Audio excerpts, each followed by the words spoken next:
My wife emptied our joint account during my fishing trip. The fraud alerts and camera footage met her in court. The lake was glass smooth that Tuesday morning. Perfect fishing weather. My line disappeared into the dark water, and for the first time in months, I felt peace. Then my phone buzzed.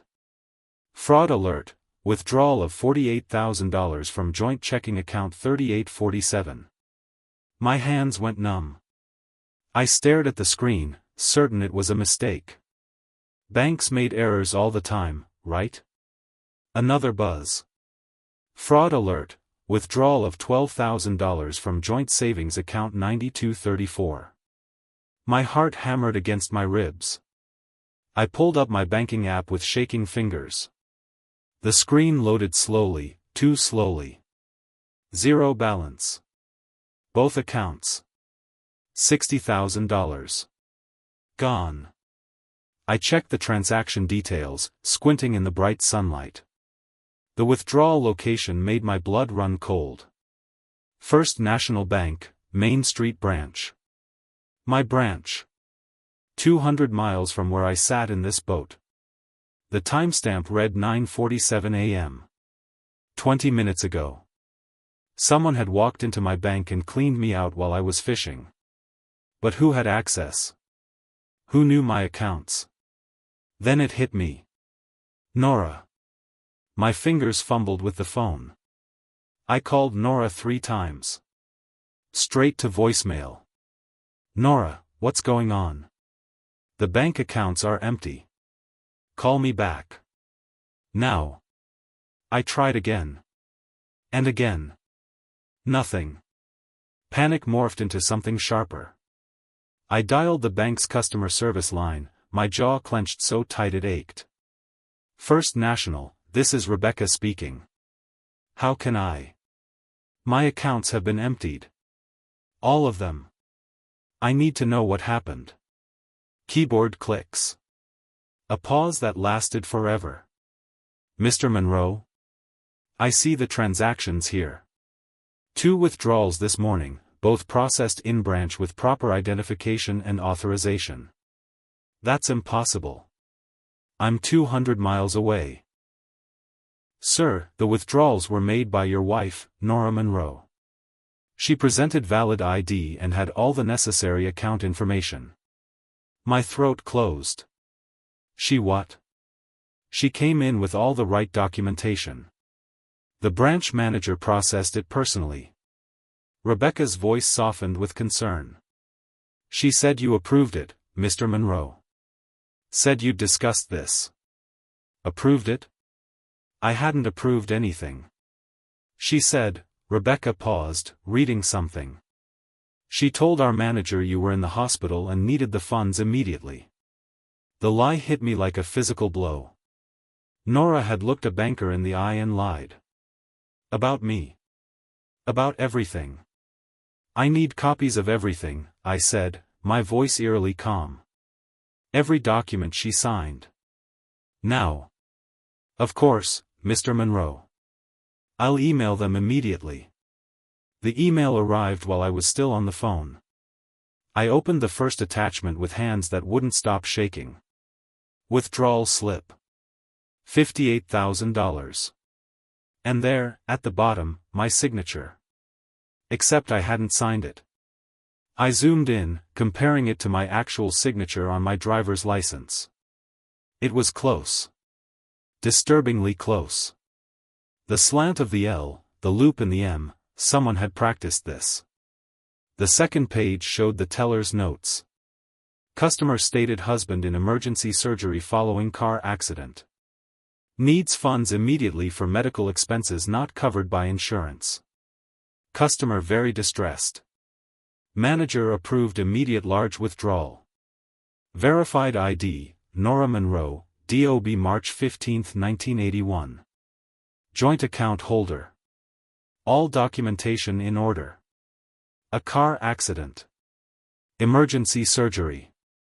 I was sitting in a boat, holding a fishing rod. Nora had walked into that bank and woven an elaborate lie. Had probably even manufactured tears. The bank staff had believed every word. And she'd forged my signature well enough to fool them. This wasn't impulse. This wasn't panic. This was premeditated theft. My wife had robbed me blind. I was on the road within 15 minutes. The fishing gear stayed in the boat. My tackle box sat abandoned on the dock. I didn't care. I drove like a man possessed, for hours of white-knuckled fury and disbelief. How long had she planned this? Days? Weeks? How could I not have seen it coming? I rehearsed confrontations in my head. Practiced what I'd say. Imagined her face when I walked through that door. Would she lie? Would she cry? Would she pretend it was all a misunderstanding? My phone rang twice. Harold, my fishing buddy, wondering where I'd gone. I sent it to voicemail. I couldn't talk. Couldn't think. Could only drive. The highway stretched endlessly ahead. Every mile felt like 10. When I finally pulled into my driveway, my heart sank. Empty. Nora's car was gone. I killed the engine and sat there, staring at my house. Our house. 20 years of marriage, and it suddenly felt like foreign territory. I walked to the front door. Unlocked it.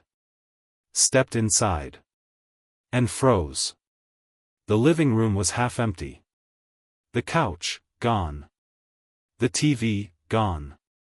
The antique bookshelf Nora's mother had given us, gone. She hadn't just taken the money. She'd taken everything. I walked through the house in a daze. Room by room, the devastation revealed itself. Master bedroom, her closet empty, hangers scattered on the floor. My closet untouched, because she didn't want my things. Just hers. Dining room, the table remained, but the china cabinet was gone. Wedding gifts, vanished. Home office, my desk was there, but my laptop, gone. The file cabinet, drawer hanging open, documents scattered. I stumbled to the kitchen, the only room that looked almost normal. Except for the note on the counter. White paper, folded once. Nora's handwriting. Lucas. I deserve better than this life. Better than you. Don't contact me. Don't try to find me. It's over. Nora. My hands shook as I read it again. And again. The words blurred. Then I saw it. Below her signature. Another name, scrawled in younger, Messier handwriting. Sorry, Dad. But Mom's right. Chloe. Chloe. Our 19-year-old daughter. The room tilted. I grabbed the counter to steady myself. My own child had helped. Had known. Had probably been part of the planning. They'd done this together. Mother and daughter. Cleaned out my accounts, stripped my house, and abandoned me with a note that barely qualified as goodbye. I crumpled the paper in my fist. Then I saw my reflection in the window, a man I barely recognized. Broken. Betrayed. Alone. I don't remember sinking to the floor. Don't remember the moment my legs gave out. But suddenly I was there, back against the kitchen cabinets, head in my hands, gasping for air that wouldn't come. 20 years. 2 decades of working overtime, saving carefully, building a life for them. Gone. I crawled to the hallway closet where we kept the safe. The one that held our emergency bonds, birth certificates, social security cards. $20,000 in savings bonds I'd bought for Chloe's future. The safe door hung open. Lock drilled out. Interior empty. They'd taken everything. Not just the accounts. Not just the furniture. Everything of value I'd ever owned. I pressed my forehead against the cool wall and let the tears come. Great, heaving sobs that racked my entire body. I hadn't cried since my father's funeral. Hadn't let myself feel this broken in years. But here, in the wreckage of my life, I fell apart. My phone buzzed. I almost ignored it. Email notification. Subject: Thank you for your business. Sender: Riverside Furniture Consignment. Dear Mrs. Brennan, thank you for consigning your beautiful antique furniture collection with us. Your payment of $12,000 has been processed and deposited into your account as requested. They'd sold my grandmother's furniture. Pieces that had been in my family for generations. Something inside me cracked. Then hardened. The crying stopped. Rage, cold and clarifying, took its place. I sat on that floor for another hour, but I wasn't falling apart anymore. I was thinking. Nora had always been smart, but not this smart. Not clever enough to forge signatures convincingly. Not organized enough to plan an operation this elaborate alone. Someone had helped her. Someone with expertise. I pulled myself up and walked back to the office, studying the scattered papers with new eyes. Bank statements. Tax returns. Property deeds, all rifled through, some missing. Who would help her commit fraud? Then I remembered. 3 weeks ago. Alan from next door, standing in our driveway, talking to Nora. He'd had paperwork in his hands, and she'd been signing something. Just helping Nora with some documents, he'd called out when he saw me watching. Notary stuff. Alan was a notary public. Worked from home since he retired from the county clerk's office. Specialized in document authentication. He would know exactly how to make a forged signature look legitimate. Would have access to official stamps, legal forms, all the tools needed to make fraud look real. And Nora had been paying him visits for weeks. Always when I was at work. My jaw clenched. They'd been planning this. Right under my nose. My own neighbor. I walked to the window and looked at Alan's house. Lights on. Car in the driveway. Time to get some answers. And maybe, just maybe, some evidence. I crossed the lawn in the fading evening light. My knock on Alan's door was harder than intended. He opened it with a smile that died the moment he saw my face. Lucas. I heard you were fishing, I thought. We need to talk. Now. His face went from tan to paste white in seconds. Of course. Come in. I didn't move. You helped her. Don't lie to me, Alan. You helped Nora forge documents. No. Lucas, he stopped. Swallowed hard. She said you were unconscious. After an accident. She had medical documents, a power of attorney. I thought. God, Lucas, I thought I was helping. You thought helping meant notarizing forged signatures? I didn't know they were forged. His voice cracked. She came over with hospital paperwork, said you'd been in a car accident and were in emergency surgery. She was crying, shaking. Said you needed the money immediately for medical bills. She had what looked like legitimate power of attorney documents. I stared at him, watching him crumble. She paid you, I said flatly. His eyes dropped. $2,000. She said it was from your insurance settlement. For my help during the emergency. He looked up, tears streaming. God forgive me, Lucas. I didn't know. I swear I didn't know. The bank security footage, I said. Can you get it? What? You know people at First National. You worked with them for 30 years. Get me that footage. Alan nodded frantically. Yes. Yes, I can do that. I'll call them right now. Lucas, I'm so sorry. I turned away. Sorry didn't give me my money back. But footage might. Alan came through. 2 days later, he appeared at my door with a USB drive, his hands shaking. Everything from that morning, he whispered. The manager owed me a favor. This is all of it. I took the drive without a word and closed the door in his face. The video player loaded slowly. Then there she was. Nora. My wife of 20 years.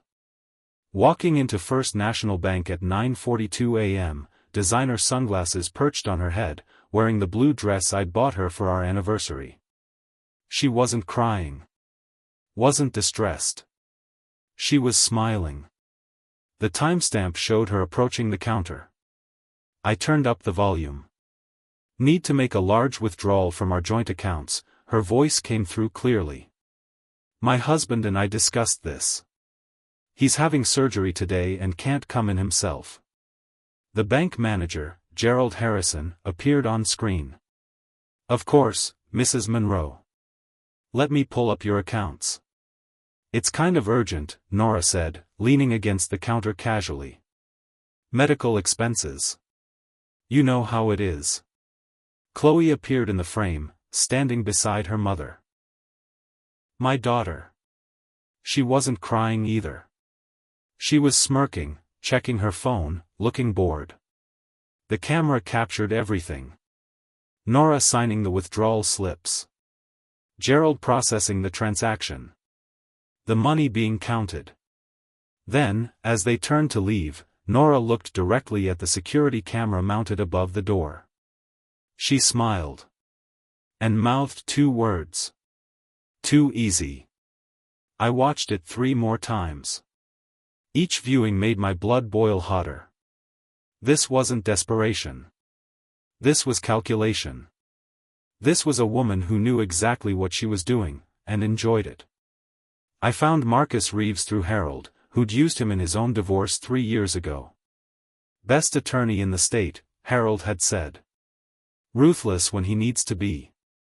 Compassionate when you need him to be.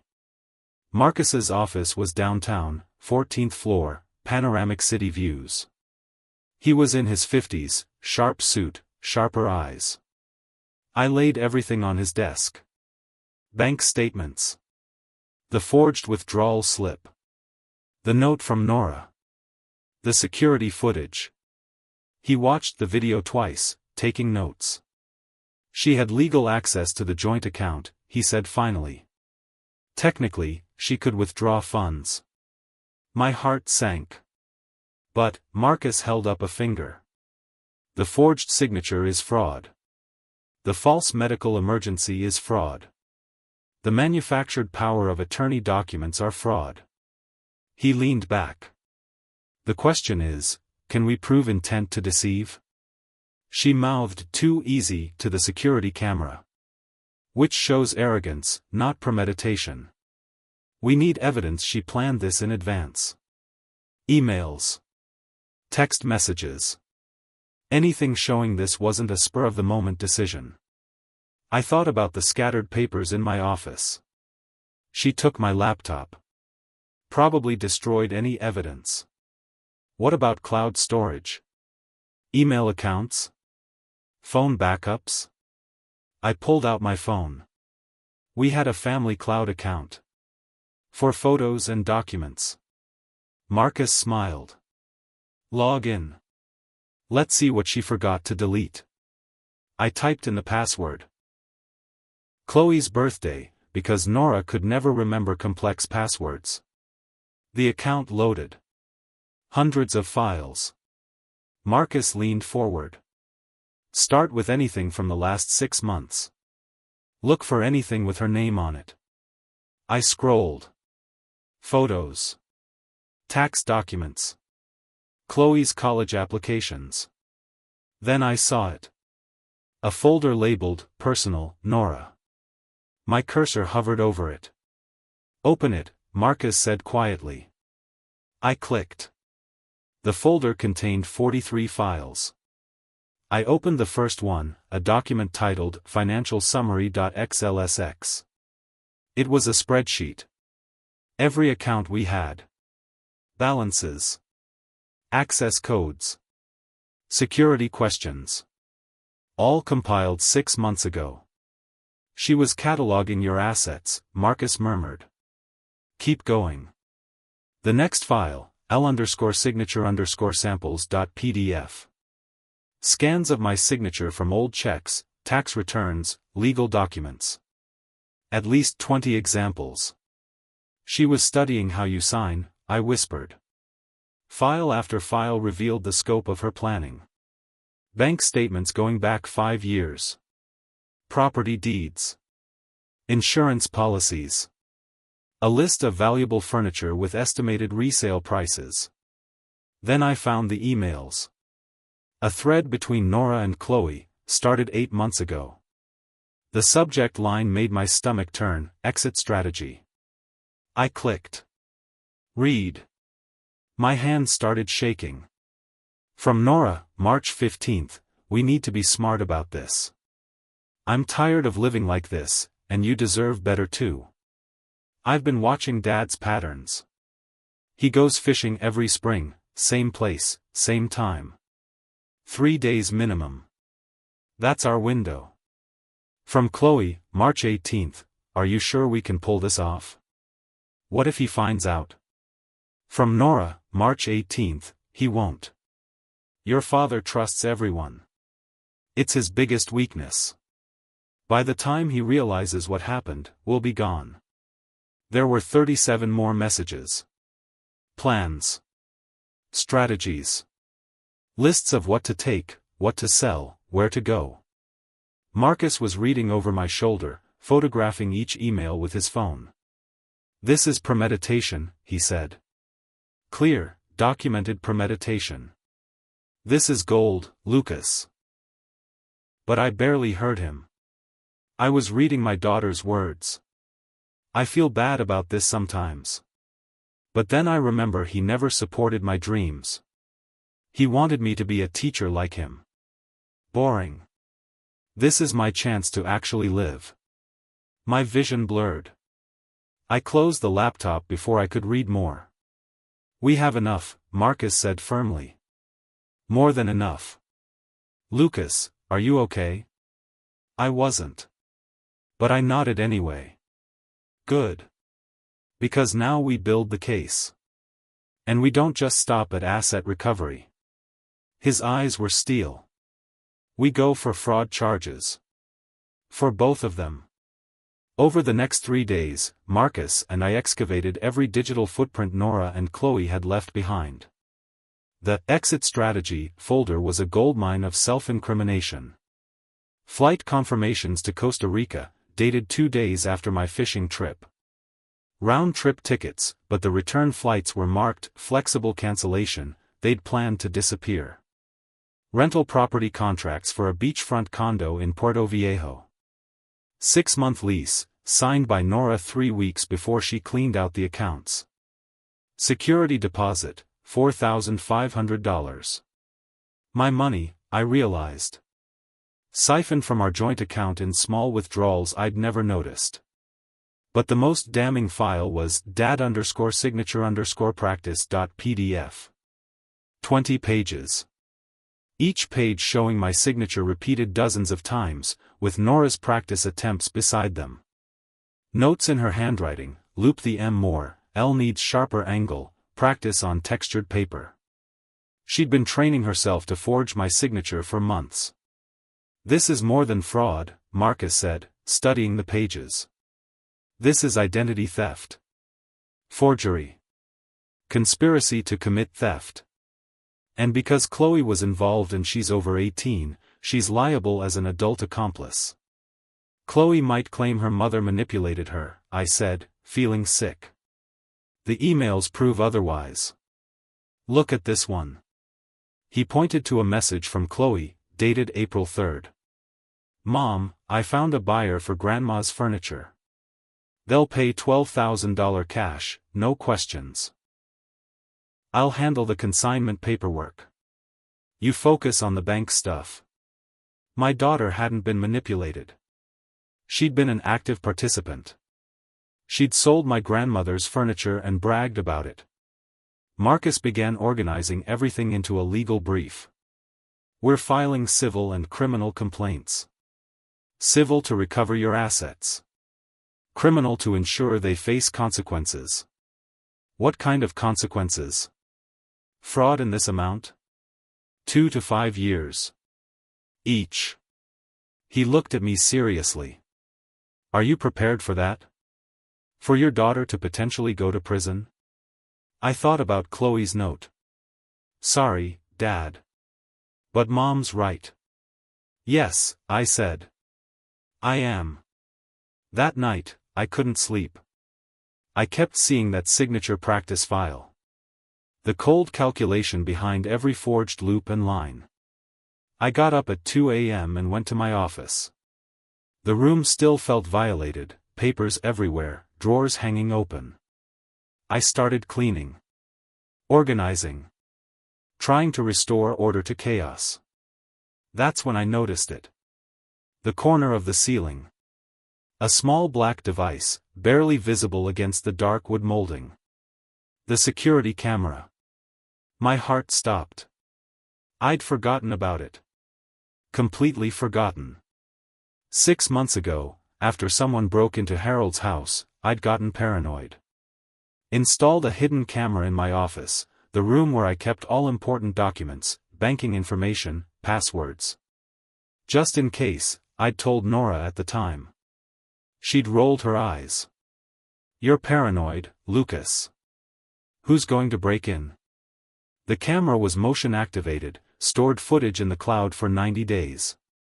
My hands shook as I grabbed my phone and logged into the security app. The account was still active. The camera was still recording. I scrolled back. 2 weeks before my fishing trip. 5:47 p.m. The office door opens. Nora walks in. I held my breath and pressed play. The video showed her going straight to my desk. She opened the drawer where I kept old checkbooks and pulled one out. Held it up to the lamplight. Began tracing my signature with her finger.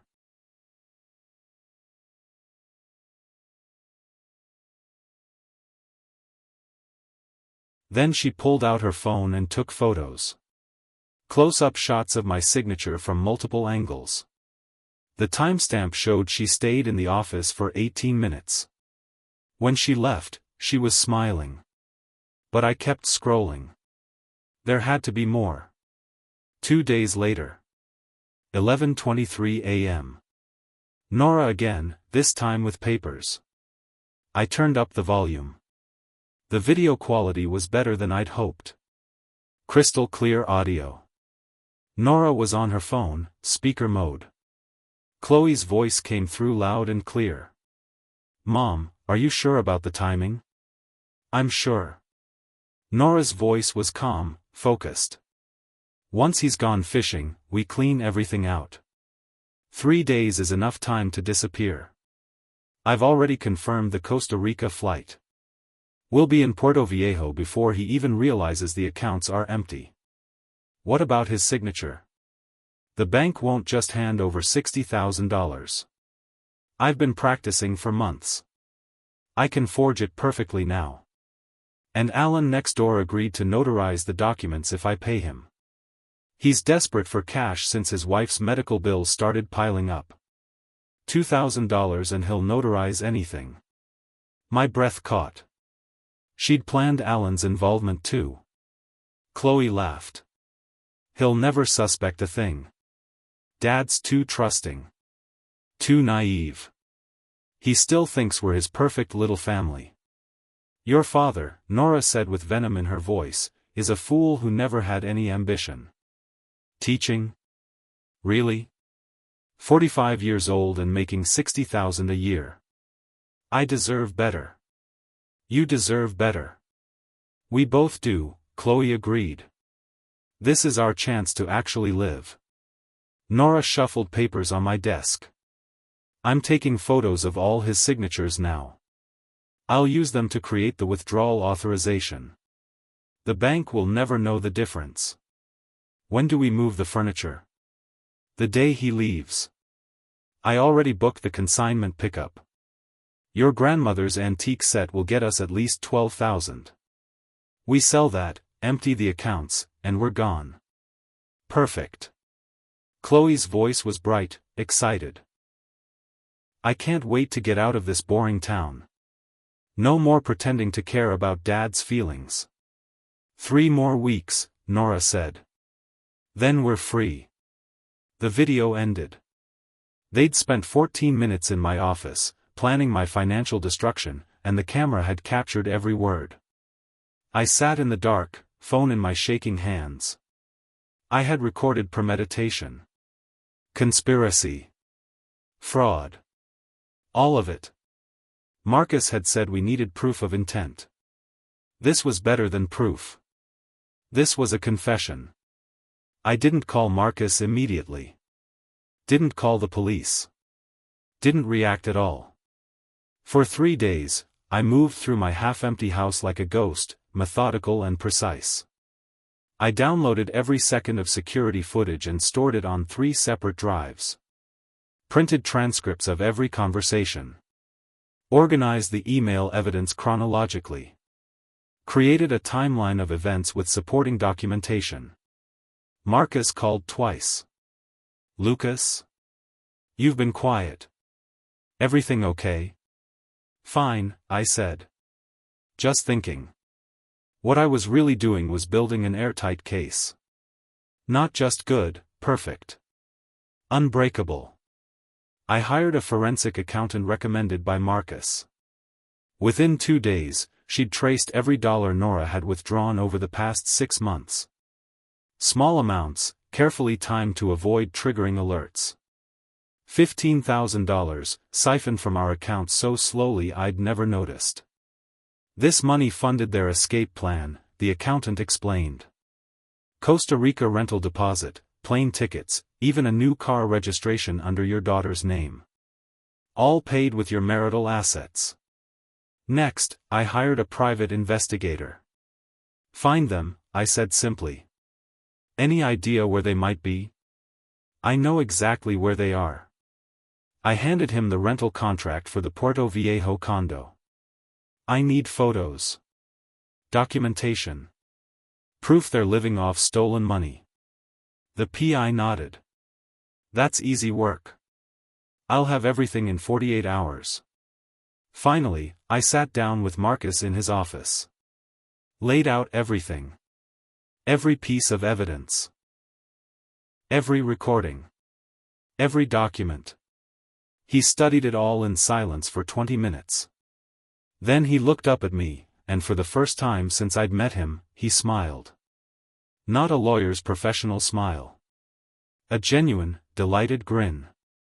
Lucas, he said quietly, this is the most thoroughly documented fraud case I've seen in 30 years. He leaned back. We don't just have them. We have them completely. What's next? His smile widened. Now we don't just recover your assets. We destroy them legally. Civil suit for fraud. Criminal charges for forgery and theft. Asset freezes. The works. He paused. Are you absolutely sure you want to go this far? I thought about that video. Nora's voice, your father is a fool. Chloe's laugh, he'll never suspect a thing. I'm sure, I said. Good. Marcus began drafting paperwork. Then let's show them what happens when a fool gets smart. The PI's report arrived via encrypted email 48 hours later. I opened it with coffee in hand, sitting at my kitchen table. The first page was surveillance photos. Nora and Chloe. Outside a luxury condo building in downtown San Jose, 3 hours from their supposed Costa Rica beach rental. They'd lied even in their own planning documents. Photo 2, Nora, in designer sunglasses, stepping out of a silver Mercedes-Benz. The license plate was visible.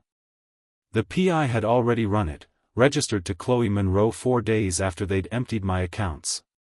Paid for with my money. Photo 3, mother and daughter at an outdoor cafe, laughing, shopping bags at their feet. Louis Vuitton. Gucci. Prada. $60,000 worth of luxury, all funded by theft. But the next page made my jaw clench. Social media screenshots. Chloe's Instagram, set to public. Posted 3 days ago, a selfie with Nora, cocktails in hand, sunset backdrop. Caption, finally living our best lives. Sunrise sparkles, freedom never felt so good. Hashtag new beginnings, hashtag mom and me, hashtag no regrets. Comments from her friends. You both look amazing. So happy for you guys. Living the dream. If they only knew.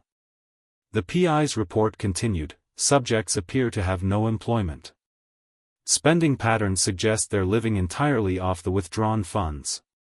Daily restaurant meals, shopping excursions, spa visits.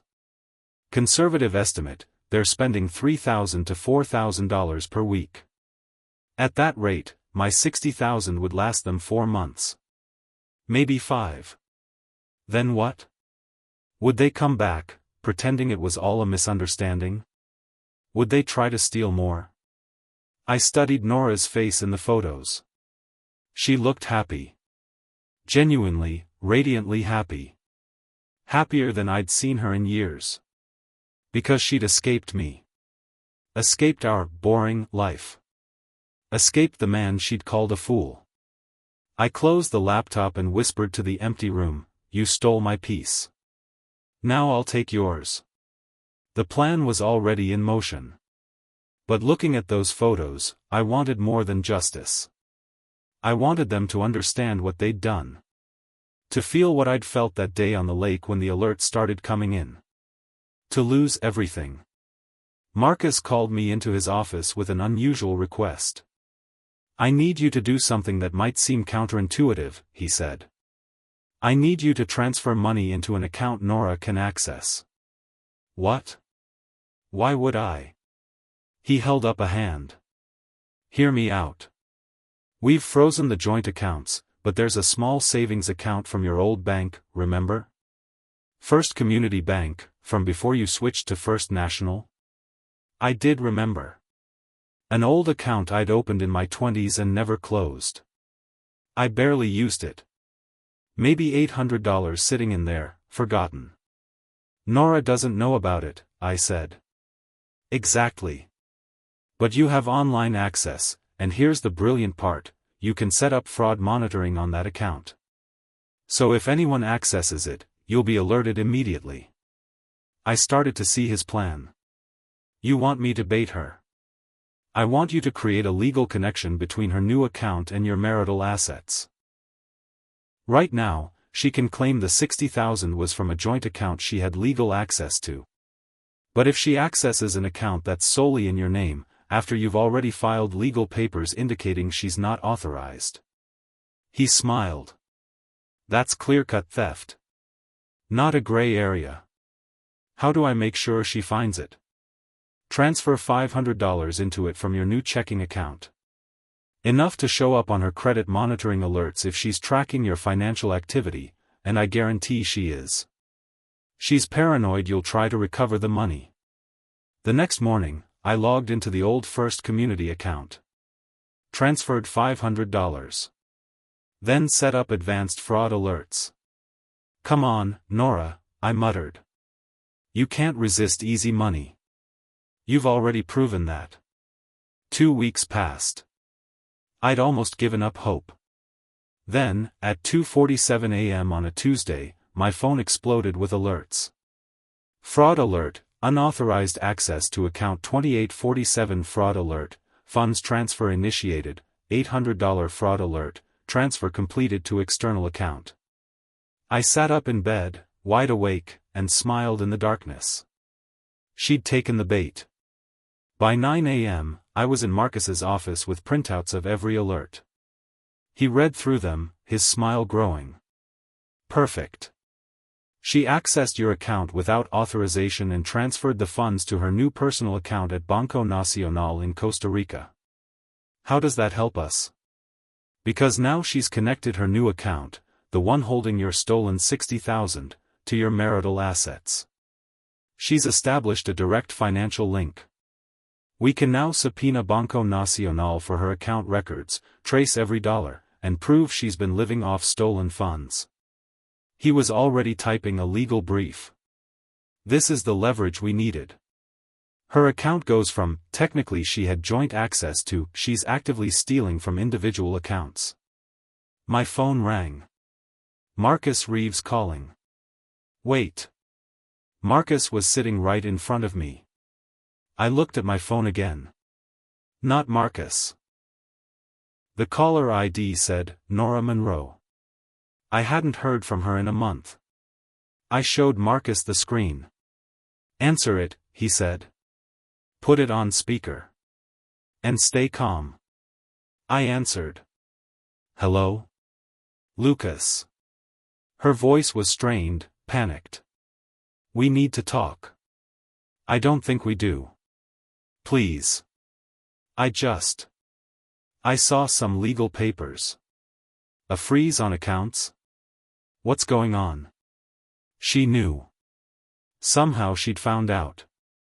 You're asking me what's going on? You stole $60,000 and disappeared, Nora. That was our money. Joint accounts. I had every right. You forged my signature. You lied to the bank. You fabricated a medical emergency. My voice was ice cold. That's called fraud. A long silence. Lucas, please. We can work this out. I'll pay you back.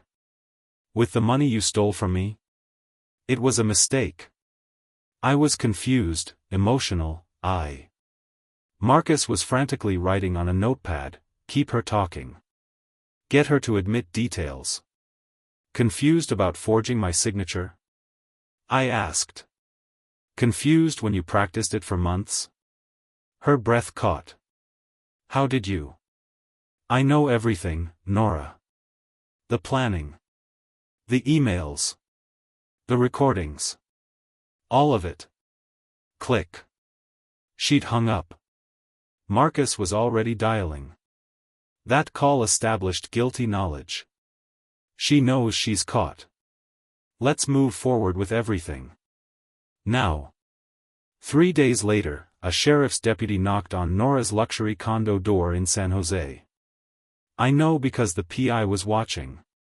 He sent me real-time updates. 10:47 a.m., deputy arriving. Subject visible through window. 10:49 a.m., door opened.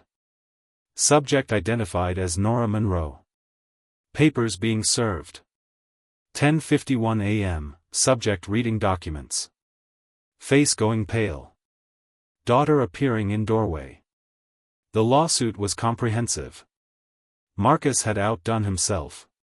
Count 1, fraud and forgery. Count 2, theft by deception. Count 3, identity theft. Count 4, conversion of marital assets. Count 5, conspiracy to commit fraud, Chloe named as co-defendant. Plus a petition for divorce with cause, asset freeze orders, and a request for criminal prosecution.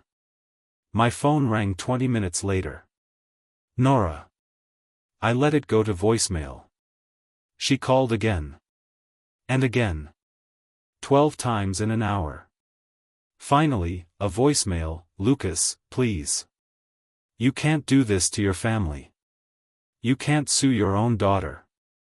She's just a kid, she didn't know what she was doing. I'll pay everything back, I swear, just drop the charges. Please. Please. Her voice cracked on that last word. I could hear Chloe crying in the background. I saved the voicemail and forwarded it to Marcus. Evidence of consciousness of guilt.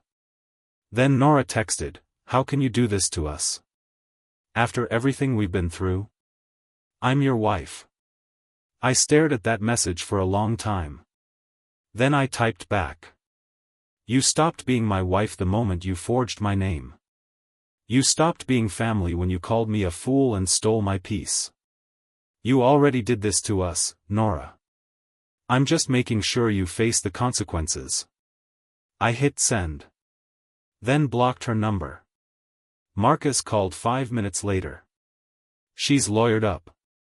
Her attorney just contacted me. They want to negotiate. No negotiation, I said firmly. Lucas, they might offer full restitution. I don't care. This goes to court. All of it. A pause. You're sure? I've never been more sure of anything. Then we'll see them in court, Marcus said. And I could hear the satisfaction in his voice. The courtroom was smaller than I'd imagined. Intimate, almost. Which made the humiliation all the more personal. Nora sat at the defendant's table with Chloe beside her, both in conservative dresses clearly chosen to make them look sympathetic. Nora's lawyer, a stern woman named Patricia Vance, whispered constantly in their ears. Judge Morrison, a gray-haired woman in her 60s, reviewed the evidence briefs with reading glasses perched on her nose. This is a preliminary hearing for fraud and theft charges, she announced. Mr. Reeves, you may present your evidence. Marcus stood. Your Honor, I'd like to begin with security footage from First National Bank, dated May 12. The courtroom screen flickered to life. There was Nora in her blue dress, smiling at the bank manager. The audio played clearly, "My husband is having surgery today and can't come in himself." Nora shifted uncomfortably in her seat. The video continued. Her signing the withdrawal slip. Collecting the cash. Turning to leave. Then that moment. Nora looking at the camera. Mouthing, "Too easy." A murmur rippled through the courtroom. The judge's eyebrows rose. Next, Marcus said calmly, "I present audio and video evidence from the defendant's home, recorded with consent via a legally installed security system." Objection. Patricia stood. That recording was obtained without my client's knowledge. The camera was installed in Mr. Monroe's private office with his full knowledge and consent, Marcus countered. Mrs. Monroe entered that private space without permission. Any recordings are therefore admissible. Judge Morrison nodded. Overruled. Proceed. The screen changed. My home office. Nora on speakerphone with Chloe. The audio was crystal clear. Once he's gone fishing, we clean everything out. 3 days is enough time to disappear. The courtroom went silent. Your father is a fool who never had any ambition. Nora's face drained of all color. Beside her, Chloe buried her face in her hands. He'll never suspect a thing. The video continued for 3 excruciating minutes. Every detail of their plan, laid bare. When it ended, Judge Morrison removed her glasses and looked at Nora with undisguised disgust. Mrs. Monroe, this is one of the most clear-cut cases of premeditated fraud I've seen in 20 years on the bench. Nora opened her mouth. Nothing came out. Chloe burst into tears, her shoulders shaking. And I sat there, feeling nothing at all. Patricia Vance stood, trying to salvage something from the wreckage. Your Honor, my client acknowledges mistakes were made. Mistakes? Judge Morrison's voice could have cut glass. Ms. Vance, your client spent months planning to defraud her husband. She forged legal documents. She fabricated a medical emergency. She involved her teenage daughter. Chloe is 19, Your Honor, Marcus interjected smoothly. A legal adult. Fully responsible for her actions. The judge nodded. Indeed. Miss Monroe, stand please. Chloe rose shakily, mascara streaming down her face. You participated willingly in defrauding your father. You helped sell family heirlooms. You celebrated on social media while living off stolen money. The judge's disappointment was palpable. You're an adult. You made adult choices. You'll face adult consequences. I'm sorry, Chloe sobbed. I'm so sorry. I didn't think. You didn't think you'd be caught, the judge corrected. There's a difference. Marcus presented more evidence. The signature practice files. The email threads. Bank records showing the systematic theft. The PI's photos of their luxury lifestyle in Costa Rica. Each piece of evidence was another nail in their coffin. Finally, Judge Morrison had seen enough. I'm ruling in favor of the plaintiff on all counts. The evidence of fraud is overwhelming and premeditated. She turned to Nora and Chloe. I'm ordering an immediate freeze on all assets associated with both defendants. Full restitution to Mr. Monroe of $60,000 plus interest and legal fees. Additionally, I'm referring this case to the District Attorney's Office for criminal prosecution. Patricia tried once more. Your Honor, my clients are willing to enter counseling, make amends. Your clients are criminals, Ms. Vance. They don't need counseling. They need accountability. Judge Morrison banged her gavel. Full asset freeze effective immediately. Restitution due within 60 days. Criminal hearing scheduled for September 15th. Nora crumpled in her seat. Chloe's sobs echoed through the courtroom. I stood, straightened my jacket, and walked out without looking back. Outside, Marcus caught up with me. That was a complete victory. Everything you wanted. No, I said quietly. Everything I deserved. There was a difference. The ripples from the court decision spread faster than I'd anticipated. First call came from Harold. Lucas. I just heard from Janet at the bank. Nora was escorted out of her job today. Fired for ethics violations. Apparently, word of the fraud charges had reached Nora's employer, a financial consulting firm. They'd terminated her immediately. Can't have someone convicted of fraud handling client money. Second call was from my PI. The luxury condo's been vacated. Landlord changed the locks after the asset freeze prevented rent payment. Your wife and daughter are currently staying at a budget motel off Highway 34. From luxury condo to roadside motel. The fall was steep. Third call was from Marcus. The Mercedes has been repossessed. Bank that financed it saw the fraud charges and invoked their clause about assets purchased with illegal funds. They took the car this morning. I should have felt satisfaction. Victory. Justice. Instead, I felt hollow.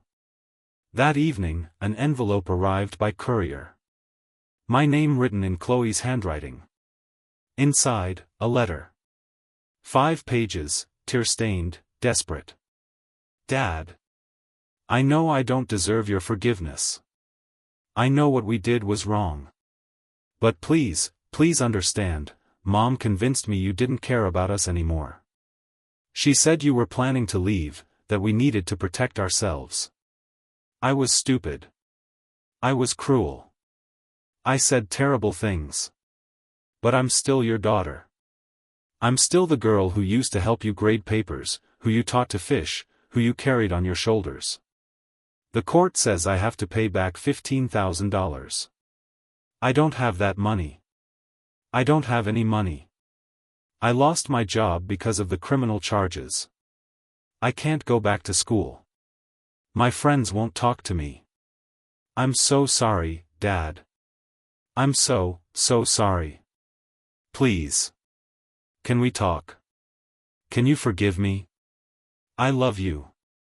I always have. Chloe. I read it 3 times. Each time, my heart broke a little more. Then I folded it carefully, put it back in the envelope, and wrote on the outside, "Return to sender, and no longer at this address."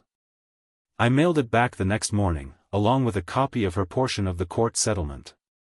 She'd made her choice. Called me boring, disposable, a fool. Now she could live with those consequences. I kept Chloe's returned letter on my kitchen table for 3 days. Couldn't throw it away. Couldn't answer it either. Marcus called to discuss the restitution timeline. They have 60 days to pay. If they can't, we can pursue wage garnishment, property liens, the works. They don't have any wages, I said. Or property. Then they'll be in debt to you for years. Maybe decades.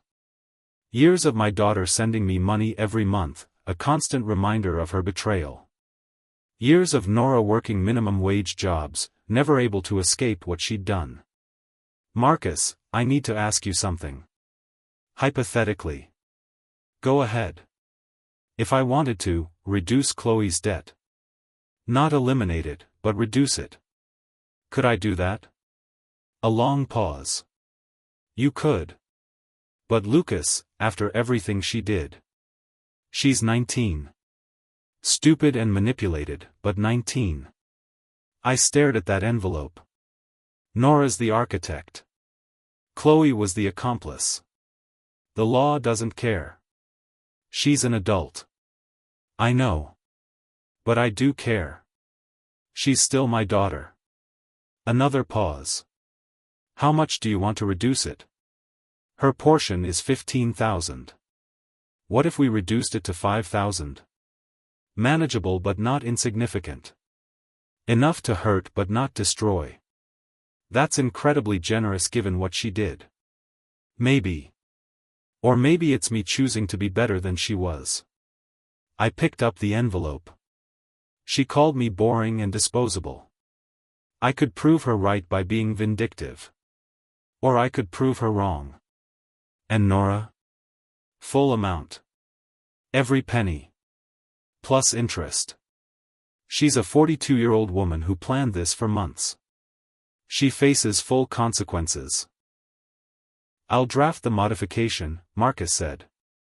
But Lucas? Don't tell Chloe about this reduction until after she's made at least 3 payments on the original amount. Make sure she understands the weight of what she did first. That evening, I finally wrote back to Chloe. Not a long letter. Just a few lines. Chloe. You're right that you don't deserve forgiveness. Not yet. Maybe not ever. You called me boring. You helped steal from me. You celebrated while I suffered. But you were my heart. And maybe someday, after you've proven you understand what you did, we can talk. Until then, you owe the court $15,000. I suggest you start paying. Dad. I mailed it without a return address. She needed to sit with that. Needed to feel the full weight before I showed any mercy. 6 months later, my lawyer called with news. Lucas, the restitution has been paid in full. $48,000 plus $22,000 in legal fees and interest. Total, $70,000. How did they get that much? Nora sold everything. Their furniture, jewelry, her car, the one they bought before the court froze assets. She's been working 3 jobs. Chloe's been working too, though she's only managed to pay $3,000 of her portion so far. $3,000 out of 15. Chloe was trying, at least. Wire the funds to my account, I said. And Marcus? Implement that modification we discussed. Reduce Chloe's remaining debt to $2,000. You're sure? I'm sure. But don't tell her yet. Let her make 2 more payments first. The money hit my account the next day. $70,000. More than they'd stolen, thanks to interest and fees. I sat looking at that number on my screen for a long time. Then I called the National Center for Victims of Financial Crime. I'd like to make a donation. $5,000. The woman on the phone was effusive in her thanks. I cut her short. It's in memory of everyone who gets stolen from by the people they trust. After I hung up, I opened my laptop and logged into my banking portal. Set up automatic payments to a college fund I'd opened, not for Chloe, but for future grandchildren I might never meet. Whatever happened between us, they deserved a start. The rest of the money went into retirement accounts, emergency savings, and a small fund I labeled New Beginning. That evening, my doorbell rang. I opened it to find a young woman in a delivery uniform holding a small envelope. "Lucas Monroe? This is for you." Inside was a single check. $300. The memo line read, "Payment 4 of 50, Chloe Monroe." She'd calculated 50 payments. Would take her years. Behind the check was a note, "I'm trying, Dad. I'm really trying." I stood on my porch, holding that check and note, and for the first time in months, I cried. Not from pain. From something else. Something that felt almost like hope. 8 months after that day on the lake when my world collapsed, I'm standing on a dock again. Same lake. Same boat. Same fishing rod. But everything else is different. My phone sits on the bench beside me, 2 fraud alerts set up, monitoring every account. Not from paranoia. From wisdom. The water is glass smooth, early morning mist rising off the surface. A fish jumps somewhere to my left. Perfect conditions. Behind me, my truck holds new fishing gear, a new cooler, and a new life built from the ashes of the old one. Marcus called yesterday with final news. Nora's criminal trial concluded. She pled guilty to avoid prison time. 5 years probation, community service, permanent record. She's moved to her sister's place in Nebraska. Working at a grocery store.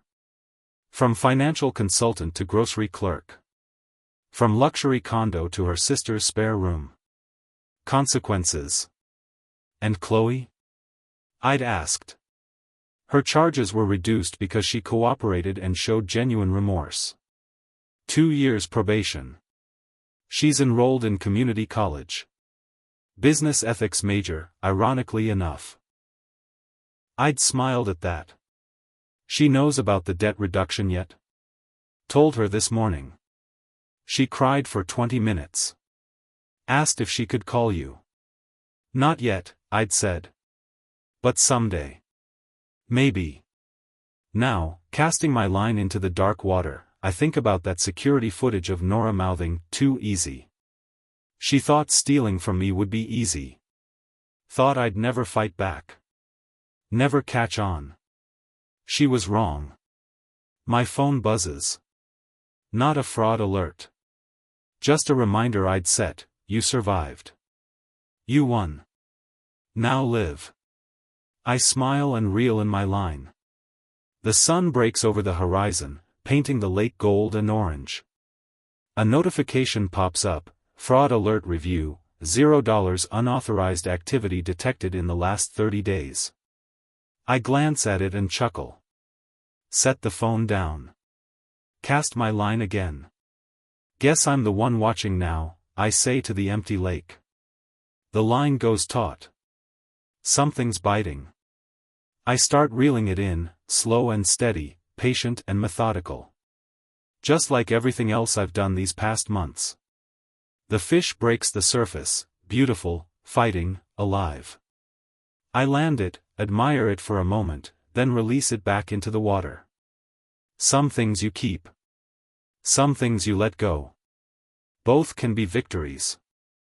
The water ripples where the fish disappeared, circles expanding outward, touching everything.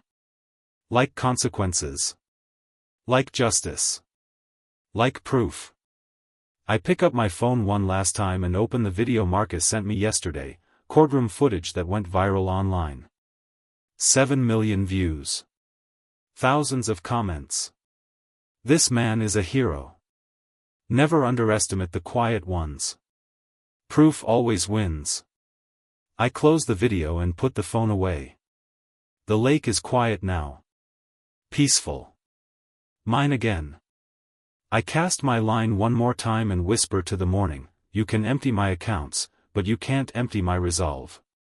You can steal my money, but you can't steal my justice. The sun climbs higher. The mist burns away. A new day. A new life. Hard-earned. Well-deserved. Finally mine.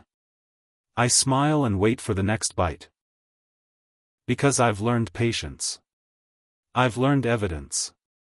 I've learned that the quiet ones, the boring ones, the fools, can be the most dangerous when pushed too far.